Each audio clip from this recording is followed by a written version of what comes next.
Selama ini kita diadu domba. Walan tarda ankal yahud wala nasara hatta tatabiya milatahum. Di saat kita berkelahi, kafir mulai bermain pemurtadan di mana-mana. Umat kita diambil satu persatu, kemudian dimurtadkan oleh kafir. Sesama Kristen, kitabnya beda. Waktu saya pendeta dulu, saya berdiri di mimbar gereja dan saya pidato, dengarlah firman Tuhan. Firman Tuhan bagaimana? Firman saya dan teman-teman yang bikin ini. Ibu bapak juga sudah salah selama ini menyebutnya Injil. Injil adalah firman yang Allah berikan kepada Nabi Isa alaihissalam. Isa adalah nabi kita umat Islam.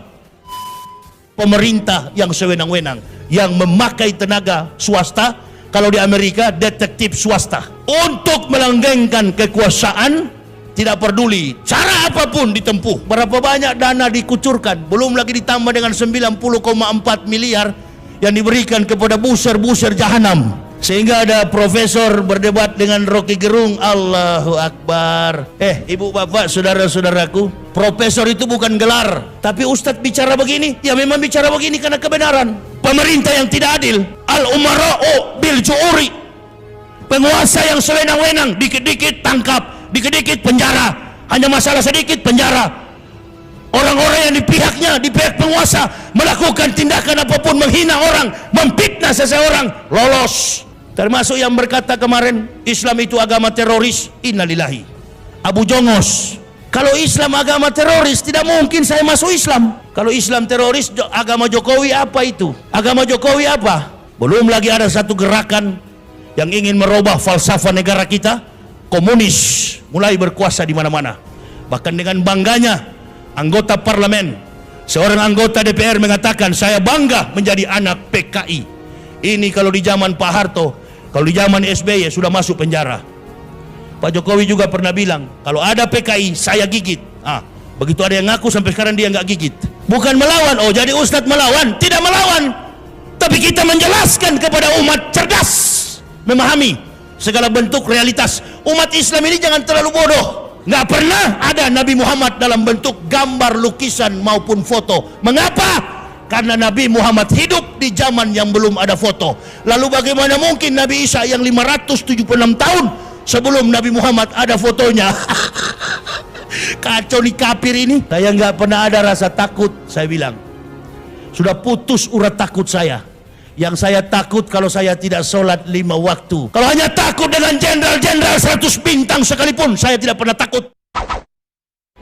Sebelum kita lanjut, jangan lupa like, subscribe, dan nyalakan loncengnya agar tidak ketinggalan info terbaru lainnya terkini. Semoga bermanfaat. Ini munafik-munafik tahu bahwa kami ustadz-ustadz ini punya konsep melampaui dari para politikus. Allahu Akbar. Jangan berpikir bahwa saya, Uwas, Tengku Zulkarnain, Haikal Hasan, dan lain sebagainya, teman-teman yang lurus di jalan Allah, kami nggak paham berpolitik. Kami lebih piawai, kami lebih cakap, kami lebih tajam melihat realitas politik. Jangankan politik nasional, internasional, global, kami paham. Makanya untuk menggambarkan siklus politik dalam arus kehidupan global, modernisasi, era sekularisme, digambarkan dalam kehidupan rumah tangga, lebih mudah untuk memahaminya karena kita semua merasakan. Kebetulan Islam ini juga agama yang kontekstual. Apapun yang pernah, sementara, dan akan terjadi, Islam sudah mencatat dalam konteks kebenaran Kitabullah Al-Quranul Karim, ditambah dengan panduan akhlak, moralitas manusia yang bertutur dari mulut ucapan lisan Nabi yang kita kenal dengan hukum hadis sunnah Rasulullah. Pak Maruf adalah wakil, Pak Jokowi presiden, ibu dan bapak, bapak dan ibu. Kadang-kala bapak dan ibu ini nggak sejalan, maka rumah tangga berantakan. Tadi saya dikasih tahu, Ustadz cukup pelik juga meminta izin untuk tablik akbar. Orang demo nggak minta izin, orang demo rapat nggak pakai masker. Sudahlah, orang yang pakai masker begini kan cuma 3 persoalannya. Yang pertama, percaya kepada corona, takut kepada corona, cinta kepada corona. Itu yang pakai masker. Yang tidak pakai masker, 1, tidak disiplin. Yang kedua, beriman bahwa Itu yang tidak pakai masker. Dan yang ketiga, orang yang tidak pakai masker mengikuti apa yang disampaikan oleh Bapak kita Joko Widodo. Dia sampaikan begini, kita berdamai dengan corona. Makna filosofis yang terkandung dari kata berdamai begini, ibu bapak. Saya dulu adalah kafir, saya beragama Kristen, antum Muslim. Dulu kita nggak ketemu. Saya di seberang lautan di Pulau Papua, bertugas sebagai rektor di sana. Ibu bapak, saudara-saudaraku tinggal di Kabupaten Riau. Jauh jaraknya, nggak pernah tegur sapa, nggak pernah ketemu bersalam-salaman. Tapi begitu mendapat hidayah, kita jumpa, kita bersahabat. Sekarang kita dekat. Nah begitu, jangan takut-takut, rapat saja, dekat dengan dia. Artinya jangan takut. Ini di jalan-jalan orang nggak pakai masker. Yang pakai masker takut-takut, kayak betul-betul sehat, padahal bengek. Jadi sudah ada pembelahan di masyarakat dengan masker begini. Jadi yang pakai masker ini, Allahu Akbar, dianggap dia paling sehat. Yang tidak pakai masker dianggap penyakitan. Awas. Saya nggak pakai masker ya. Begitu pemerintah umumkan lockdown, pemerintah umumkan karantina wilayah, karantina diri, karantina rumah tangga, Allahu Akbar. 3 bulan saya nggak keluar rumah karena menuruti pemerintah. Nah begini, supaya corona ini habis isunya, berhenti itu bisnis. Ini kan permainan World Health Organization, WHO, organisasi kesehatan dunia, bertarung, bersekutu dengan para mafia-mafia. Makanya ujung-ujungnya rapid test bayar. Sekali rapid test, masker setengah 100.000, nggak pakai masker 250 denda. Penyakit itu ada, flu ada, tapi gejala ada. Orang kalau kena malaria ada gejala, demam, demam, panas dingin, itu dirubah lagi strategi OTG, orang tanpa gejala. Innalillahi. Nggak usah lari bu, nggak usah lari pak, jangankan penyakit. Wa ma kana linnafsin an tamuta illa biidnillah, kitabah muajalah. Jangankan penyakit, mati pun antum tidak bisa menghindar. Kalau sudah waktunya, Allahu Akbar. Mau lari kemana ibu bapak? Saya pernah membaca kitab Ihya Ulumuddin. Dikisahkan bahwa Allah Subhanahu wa taala memerintahkan malaikat maut mendatangi 2 manusia. Ini supaya ibu bapak jadikan corona ini sebagai hikmah. Entah dia ada atau tidak, wala bisawab. Yang saya tahu ujung-ujungnya bisnis. Ini yang lain pura-pura di kantor-kantor, di hotel-hotel pakai masker, padahal sudah setengah mati bernapas. Bagaimana orang tidak mati, satu badan terbungkus? Bukan melawan, oh jadi ustadz melawan, tidak melawan. Tapi kita menjelaskan kepada umat cerdas, memahami segala bentuk realitas. Umat Islam ini jangan terlalu bodoh. Apa saja yang diucapkan, iya. Datang ustadz-ustadz awal-awal yang mengaku sebagai ustadz, amin-aminkan. Memang sudah terbiasa bangsa ini, baru sebut satu ayat ustadz, baru sebut satu hadis ustadz. Di Makkah dan Madinah, orang dilantik jadi ustadz, bergelar doktor, magister, doktoral, and profesor, sudah membuat karya ilmiah dengan beratus-ratus judul, barulah diangkat sebagai al-mukarram wal mukhtaram, ustadz, guru. Kita baru muncul satu kali TV, baca satu ayat, baca satu hadis, besok ustadz. Baru diundang orang kampung, pergi ceramah 1-2 hadis, ustadz. Nggak begitu, makanya banyak ketipu. Dulu sebelum pemerintahan Jokowi masih SBY, banyak ustadz-ustadz yang muncul. Guntur Bumi. Begitu pensiun Guntur Bumi, muncul lagi Gatot Baraja Musti. Ada juga yang jadi pengikut. Lia Edan, Ahmad Musadek. Inilah saya bilang, umat Islam terlalu lemah, tak punya prinsip. Datang lagi yang baru-baru ini, Kanjeng Dimas taat setan. Nah itu semua awal-awal habis itu. Dipercaya. Nah jadi diperlukan sebuah komitmen dakwah yang mampu menjawab apa yang menjadi persoalan umat. Giliran kali ini adalah pandemik COVID-19. Karena ini jadi perpecahan di tengah bangsa juga. Ada yang disuruh push up, ada yang disuruh lari, ada yang disuruh sapu, ada yang disuruh bayar. Penuh saya punya HP itu, jemaah bertanya, Ustadz, bagaimana menjawabnya itu? serahkanlah. Di setiap kepemimpinan, taktik, gaya, kemampuan seorang pemimpin tidak sama. Persoalan Presiden pertama Soekarno lain, persoalan Presiden Soeharto lain, persoalan Habibie lain, persoalan Gus Dur lain, persoalan Megawati lain, persoalan SBY lain. Ini persoalan Jokowi, hampir tiap hari ada persoalan. Amin ya Rabbal. Hampir tiap hari ada persoalan. Pak Jokowi dan Pak Maruf ini nggak tahu apa-apa. Di samping kiri kanan mereka ini banyak bajingan-bajingan. Ya, kemarin kan lagi pandemi. Saya kalau dibilang, Ustadz, ini antum menantang, saya tidak menantang. Pak Wapres ditanya komentator televisi, ada bikin apa Pak? Oh, kami lagi konser. Pak Maruf Amin bikin konser. Ditanya oleh komentator, dalam rangka apa Pak? Untuk mencari dana corona. Padahal nggak boleh rapat. Nah, ini nggak disiplin. Maksud saya begini, pemerintah Kabupaten Indragiri Hulu, pemerintah Provinsi Riau, seluruh provinsi di Indonesia, bahkan pemerintah pusat, jangan ada aktivitas. Karena reaksi daripada bias pandemik ini, rupa-rupanya 14 hari, kata mereka. Kata ahli kedokteran, ahli paru-paru, medical system.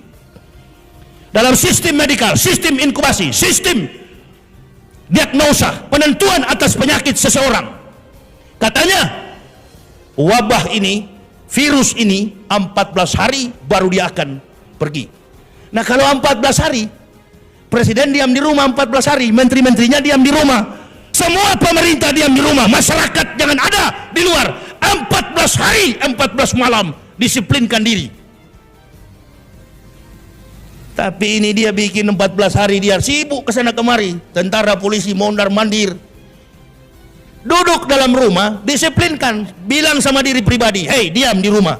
Saya alhamdulillah 3 bulan tidak pernah keluar setelah pemerintah mengumumkan karantina wilayah, karantina rumah tangga, work from home, kerja dari rumah. Jamaah bertanya sama saya, Ustadz kenapa nggak muncul ceramah lagi? Oh nggak boleh, ada physical distance and social distancing. Ada pembatasan sosial, ada pembatasan fisik. Dan memang dia tidak boleh bersentuhan. Saya terus menganalisa, Allahu Akbar. Semua ragam penyakit, semua jenis penyakit selalu mempunyai dampak awal sebelum ada diagnosa. Ya memang jangankan nantilah selesai virus corona ini, tetap jangan berdekatan dengan orang TBC kalau sholat berjamaah. Sekali dia droplet, karena dokter mengatakan droplet itulah yang menyemburkan virus, sehingga yang berlawanan bicara dengan kita akan menghirup, akan teracuni. Nah, kita masyarakat meminta kepada pemerintah, tolong berikan testimoni, berikan kesaksian, siapa orang yang pernah mengidap virus COVID-19, siapa yang pernah sembuh dari corona. Kami masyarakat ingin dengar di depan publik, bagaimana dia rasakan. Sampai hari ini nggak ada kawan. Ada atau tidak sampai hari ini? Ada atau tidak? Nggak ada kawan. Orang-orang yang berkepentingan bisnis, kita berdoalah supaya Pak Jokowi, berapa banyak dana dikucurkan, belum lagi ditambah dengan 90,4 miliar yang diberikan kepada buser-buser jahanam. Sehingga ada profesor berdebat dengan Rocky Gerung, Allahu Akbar. Ibu bapak, saudara-saudaraku, profesor itu bukan gelar. Profesor itu adalah profesi. Gelar terakhir manusia itu adalah doktoral, program doktoral. Profesor bukan gelar. Maka kalau ada orang mengatakan saya profesor, saya doktor, dia bukan profesor, dia bukanlah doktor. Secara akademik, secara sistem dalam sebuah kurikulum, barangkali dia boleh juga, tapi belum tentu lobus parietal, lapisan otak besarnya, gri meternya, sat hijau abu-abu yang ada di otaknya besar seperti pengakuan dirinya. Profesor adalah profesi profesional dalam mengemban sebuah temuan di atas temuan, itu profesor. Kompleks masalah ini, kompleks. Saya coba menjawab makna daripada kemunafikan itu. Seseorang dengan gelar apapun, mau profesor, doktor, karburator, rusak, apapun, kalau sudah berdiri pada pengakuan yang salah, maka dia tidak mampu membuktikan keilmuannya walaupun berdalih sampai dengan menggunakan bahasa apapun. Ini kemunafikan yang terjadi. Untuk membela yang salah jangan pakai gelar. Tadi panitia menyebut saya ini doktor, itu doktor dari kafir, nggak laku, itu nggak perlu dalam Islam. Doktor yang saya punya itu bukan doktor di Islam, bukan dari Mekah, bukan dari Madinah, buang ke sana, itu kafir punya itu.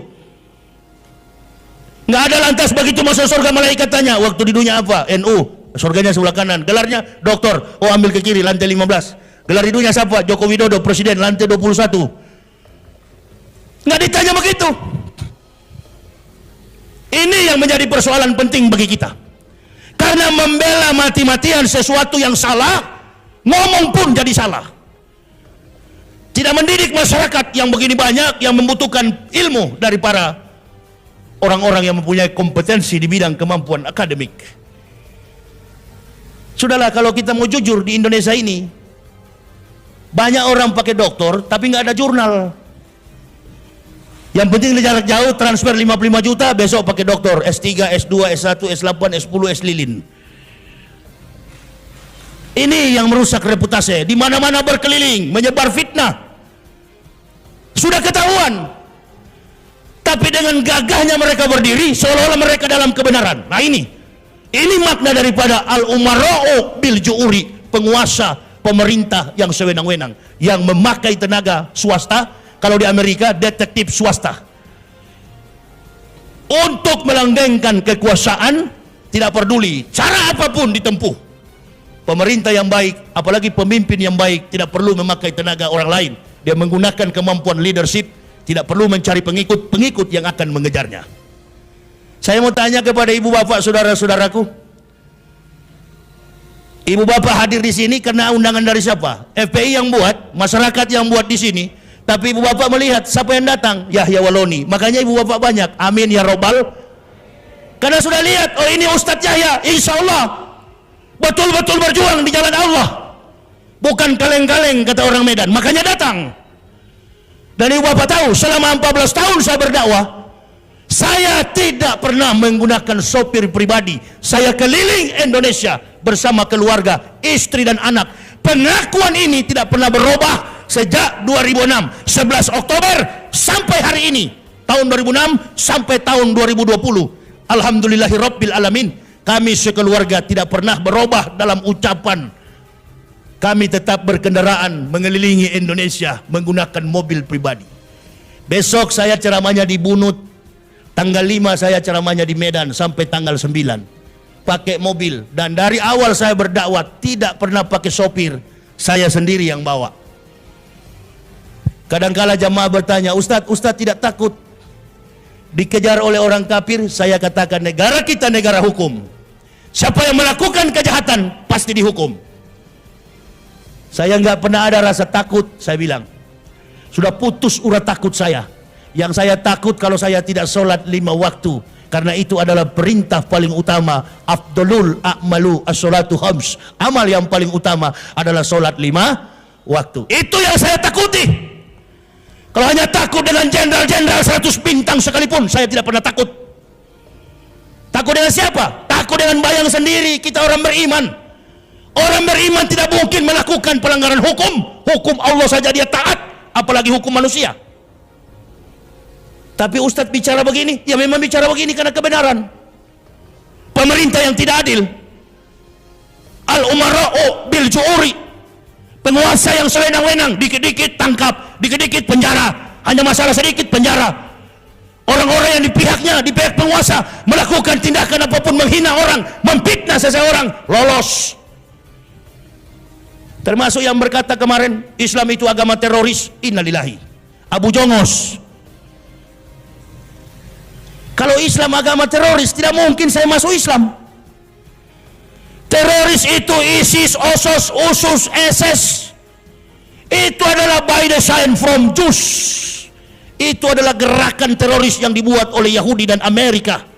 American Israel Public Affairs Committee, AIPAC. Saya tahu itu karena saya dari sana. Dia yang mengendalikan kekuatan supaya apa? Bisa menguasai lahan minyak yang ada di Timur Tengah dengan meniupkan isu seolah-olah Islam teroris. Kalau Islam teroris, agama Jokowi apa itu? Agama Jokowi apa? Islam. Agama Kapolri itu siapa? Idam Aziz, Kapolri. Agamanya Islam. Agamanya Panglima Islam. Kok bisa jadi begini logika kita? Saya yang dari kafir masuk Islam siang malam memperjuangkan agama ini. Antum, Allahu Akbar. Kita nggak pernah sadar jamaah, selama ini kita diadu domba. Ya, selama ini kita diadu domba. Walan tarda ankal yahud walan nasara hatta tatabia milatahum. Di saat kita berkelahi, kafir mulai bermain pemurtadan di mana-mana. Umat kita diambil satu persatu, kemudian dimurtadkan oleh kafir. Belum lagi ada satu gerakan yang ingin merubah falsafah negara kita, komunis mulai berkuasa di mana-mana. Bahkan dengan bangganya anggota parlemen, seorang anggota DPR mengatakan, saya bangga menjadi anak PKI. Ini kalau di zaman Pak Harto, kalau di zaman SBY sudah masuk penjara. Pak Jokowi juga pernah bilang, kalau ada PKI saya gigit. Begitu ada yang ngaku sampai sekarang dia nggak gigit. Ini saya katakan al-ummara'u bil ju'uri. Kacaunya ukhuwah Islamiyah yang kedua, wal arabu bitasubi. Orang Badui yang fanatis suku. Wal arabu bitasub. Orang Badui yang fanatis suku. Saya senang jadi orang Islam. Kenapa? Semua masjid boleh masuk. Nggak ada masjid Padang, masjid Jawa, masjid Sumatera, masjid Aceh, bebas. Semua umat Islam boleh beribadah di masjid manapun. Begitu masuk azan, Allahu Akbar, Allahu Akbar, Allahu Akbar, Allahu Akbar, Asyhadu an la ilaha illallah. Azan di mana ini? Oh, di sana, masjid di sebelah pagar, di sebelah kantor bupati, di sebelah kantor lurah, di sebelah kantor camat. Azan di mana ini? Oh, di gunung. NU Muhammadiyah, labelnya hanya di hati. Begitu masuk berjamaah, imam mengatakan rapat dan luruskan shaf. As-salatu jami'ah rahimakumullah. Mudah-mudahan Allah merahmati sholat ibadah kita. Semua jadi satu, nggak ketahuan pakai jenggot, nggak pakai jenggot, celana jingkrak, celana panjang, yang pakai jojon silakan. Gabung semua satu masjid, beribadah. Sholat subuhnya 2 rakaat, zuhurnya 4 rakaat, asarnya 4 rakaat, maghrib 3, isya 4. Total sehari semalam 17 rakaat. Kalau di Kristen nggak boleh begitu. Katolik ibadahnya sendiri, Protestan nggak boleh ke Katolik. Katolik tidak boleh ke Protestan, Protestan tidak boleh ke Pantekosta, Pantekosta tidak boleh ke Betel, Betel tidak boleh ke Gergaji, Gergaji tidak boleh ke Palu. Coba tanya orang Kristen kalau boleh. Nggak boleh, karena tata cara ibadahnya, kitabnya pun beda. Sesama Kristen kitabnya beda. Kami sebagai orang yang berpengalaman, waktu saya pendeta dulu, saya berdiri di mimbar gereja dan saya pidato, dengarlah firman Tuhan. Berpuluh-puluh tahun saya berpikir ini bukan firman Tuhan, firman saya dan teman-teman, palsu semua, ini dokumennya. Ada angkanya tapi tidak ada ayatnya. Saya katakan nabinya tidak sempat menulis, lagi malaria tropika. Ini ada angkanya tapi tidak ada ayatnya. Firman Tuhan bagaimana? Firman saya dan teman-teman yang bikin ini. Ibu bapak juga sudah salah selama ini menyebutnya Injil. Injil adalah firman yang Allah berikan kepada Nabi Isa alaihissalam. Qul amana billahi wa ma unsila ila Ibrahima wa Ismaila wa Ishaqa wa Yakub wal asbati wa ma utiya Musa wa Isa wa ma utiya nabiyun min rabbihim la nufariqu baina ahadin minhum wa nahnu lahu muslimun. Yang artinya dalam Al-Baqarah Allah jelaskan, Qul amanu billah, kami beriman. Katakan, Qul amanu billah, katakan kami beriman kepada Allah. Amantu billahi wa ma unsila ila Ibrahima, dan apa yang Allah turunkan kepada Ibrahim, wa Ismailah, dan kepada Ismail, wa Ishaq, dan kepada Ishak, wa Yakub, dan kepada Yakub, wal asbati, dan 12 keturunan Yakub bangsa biadab, Bani Israel, wal Yakub wal asbati wa ma utiya Musa, dan apa yang Allah turunkan kepada Musa, wa Isa, dan kepada Isa Injil. Makanya ada rukun iman yang ketiga dan keempat. Beriman kepada Nabi dan Rasul, beriman kepada kitab-kitab para Nabi dan Rasul. Jadi kalau ibu bapak mau cari Injil yang asli, itulah Al-Quran. Isa adalah Nabi kita umat Islam. Yesus adalah Tuhan Kristen. Isa bukan Yesus, Yesus bukan Isa. Lakum dinukum waliyadin. Isa tidak bisa divisualisasikan. Ibu bapak saudaraku, pernah hadir maulud Nabi? Pernah hadir maulud Nabi? Adakah Nabi Muhammad fotonya dibikin begini? Adakah fotonya dibuat begini seperti Habib dan saya?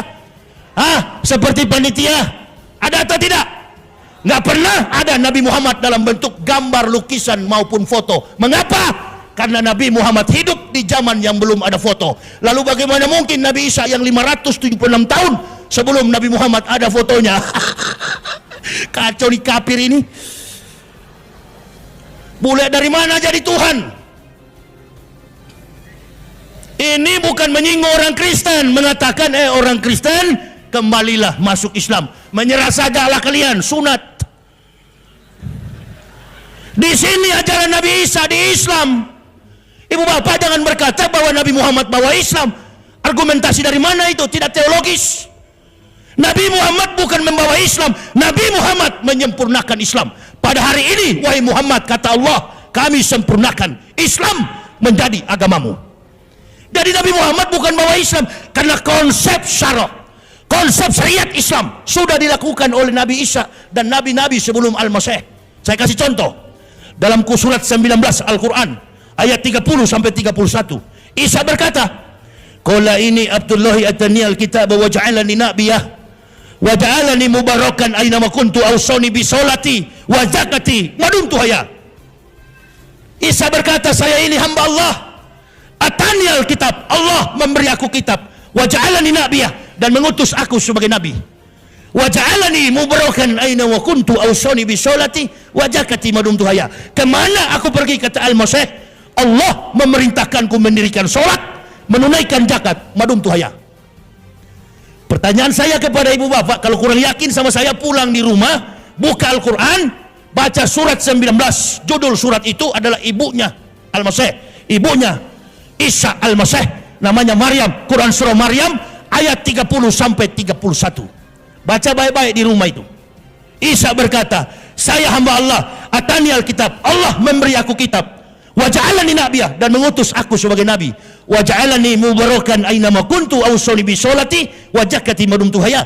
Kemana aku pergi, Allah memerintahkanku awsani bi sholati, mendirikan salat, menunaikan zakat, ma dumtu hayya, sepanjang hidupku. Pertanyaan saya kepada ibu bapak, kalau Isa membayar zakat dan melakukan salat, dia agamanya Kristen atau Islam? Dia agamanya kafir atau mukmin? Pribadi Isa kafir atau mukmin? Nah, kenapa antum selama ini menghubungkan Isa dengan Kristen? Saya sudah bilang yang datang ini bukan mualaf. Antum semua ini yang mualaf ternyata. Jadi jangan pandang enteng ya. Jangan menganggap kita dari kafir begini nggak mengerti. Kita lebih mengerti daripada bapak ibu. Jadi jangan khawatir keislaman kami. Insya Allah saya orang Sulawesi. Berulang-ulang saya katakan, saya orang Sulawesi, tapi saya hidup dengan prinsip orang Melayu. Lebih baik mati berkalang tanah daripada hidup bercermin bangkai. Allahu Akbar. Nggak pernah saya bergantung kepada makhluk. Saudara-saudara saya, Front Pembela Islam di sini tadi malam jam 9 saya tiba. Mana Ustadz? Dengan siapa? Dengan saya dan istri anak. Kalian mau tanya-tanya kayak belum tahu saja. Dari dulu saya cuma dengan anak istri. Orang bertanya, Ustadz nggak takut dilempar batu sama orang kafir? Di atas peri saja saya ngomong ada kafir di samping.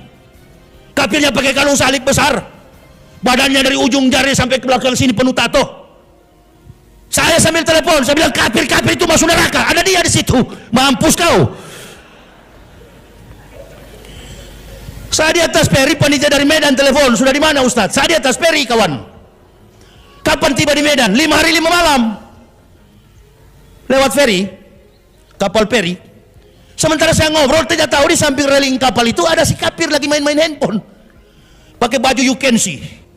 Baju singlet yang satu tali itu, mulai dari jari sampai tulang belakang sini penuh tato. Saya bilang pokoknya di luar, karena saya sudah nggak sadar ada dia di bawah. Saya bilang dia kan menghadap punggung, jadi saya nggak tahu. Begitu dia menghadap depan begini, ternyata salib. Saya bilang sama panitia, pokoknya yang kafir neraka habis, Muslim masuk surga. Dia balik begini tengok, Allah salib. Tapi dalam hatiku, mampus kau. Bukan cuma di sini ceramah, di luar-luar pun ceramah. Nggak takut Ustaz? Takut sama siapa? Takut kalau nyolong, takut kalau ngambil sandal di masjid, nyolong uang negara. Itu takut. Berbuat maksiat, berzina, melakukan perampokan, melakukan perbuatan di luar ajaran Islam, itu nggak boleh. Musyrik, tasyrik, musyrik, merayakan hari raya orang-orang kafir, bergaul dengan kafir, bermunafik terhadap Islam, menghancurkan agama Islam, itu harus ditakuti. Karena sekarang lagi musim ini munafik ini. Itu muncul di televisi, jidatnya sampai bulat besar di sini, kayak ceret ini, apa ini? Hitam penuh.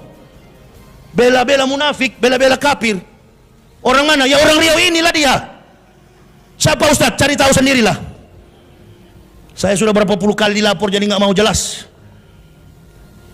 Ya, ngaku Islam, jidatnya tapi anehnya setiap muncul di TV baru jidatnya hitam bulat begini. Kalau orang sholat kan jidatnya cuma kecil-kecil, biasa bulat kecil. Ini bulat besar seperti disodok di aspal dulu. Sebentar malam kan mau muncul di ILC, ambil setrika, tempel. Bukan begitu ibadah. Kata orang Arab, yastakuna minan nasi wala yastakuna minallahi. Kau bersembunyi di hadapan manusia, di hadapan makhluk, di hadapan Allah antum tak mampu bersembunyi. Maka lihatlah, hari ini sehat, besok sudah ke rumah sakit, bungkuk. Kenapa? Aduh sakit. Berak pun, kentut pun susah di Indonesia. Pergi ke Singapura, pulang tinggal nama, habis, mati, wafat. Nggak sadar-sadar nih orang-orang ini. Dia jadi pejabat karena masyarakat inhu. Amin ya robbal. Begitu jadi pejabat, Islam yang disasar. Saya nggak pernah takut. Di mana Ustaz? Nggak ada saya takut. Saya nggak pernah takut. Ustaz nggak diganggu orang kafir? Ya sering juga dulu, waktu saya sering ceramah ke Manado. Tapi alhamdulillah sudah banyak yang masuk Islam di Manado. Nggak pernah saya takut.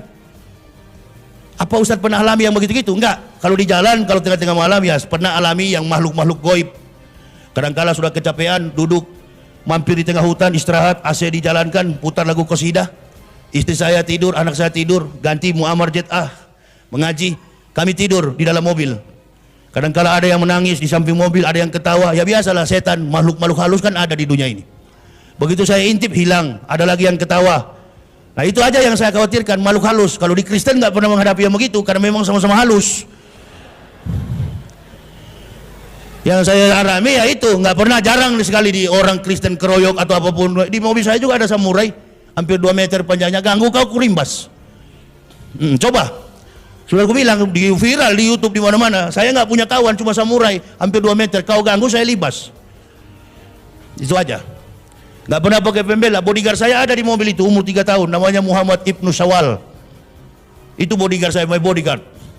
Muhammad Ibnu Syawal, anak saya bungsu laki-laki. Itu yang kawal saya.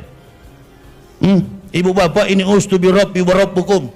Bergantunglah hanya kepada Allah. Pembelaan kita hanya kepada Allah. Selagi kita ikhlas di jalan Allah, yakinkan sajalah bahwa kehidupan kita ini akan senantiasa mendapat pertolongan dari Allah. Kita mencoba untuk memberantas kebatilan dan meluruskan jalan kebenaran ini. Karena semakin hari saya lihat Islam ini, giro keislamannya, cahaya Islam ini makin hari makin pudar, makin hari makin kabur. Orang-orang sudah dirundung dengan berbagai macam persoalan. Persoalan ekonomi, persoalan politik, persoalan macam-macam. Nah inilah kami datang, mudah-mudahan dapat memberikan pencerahan kepada ibu bapak. Insya Allah kalau belum puas, nanti malam masih ada ceramah saya. Di masjid apa itu? Di Masjid As-Sa'adah. Insya Allah habis dari situ saya pulang istirahat dan besok akan ada di Bunut. Di lain waktu kita bisa jumpa kembali. Ibu bapak, ini yang bisa saya sampaikan. Mudah-mudahan apa yang saya sampaikan ini dapat memberi setidak-tidaknya motivasi kita untuk selalu sabar menghadapi kehidupan sekarang. Berdoa meminta petunjuk dari Allah agar ada pemimpin yang baik di negara kita di kemudian hari. Dan saya sampaikan pula di kesempatan ini, ada buah buku yang saya bawa terkait dengan biodata lengkap saya. Ini bapak ibu yang ingin memilikinya, ini dokumen saya ketika mempendetakan para pendeta dan membongkar kebohongan dokumen kafirin. kami sekeluarga memeluk agama Islam. Bagi yang berminat untuk memilikinya, silakan ambil di mobil saya, tapi bayar. Sudah diam-diam pikirnya gratis ini Ustadz kasih. Enggak, kami kemana-mana tidak pernah meminta biaya dari panitia. Tapi kalau sudah disiapkan, apa boleh buat. Ini kami bawa untuk membantu perjalanan jihad dakwah fisabilillah. Tangan di atas lebih mulia daripada tangan di bawah. Kami tidak pernah ada manajemen dakwah. Kami berdakwah dengan meletakkan keikhlasan di hadapan Allah. Allahumma habibi.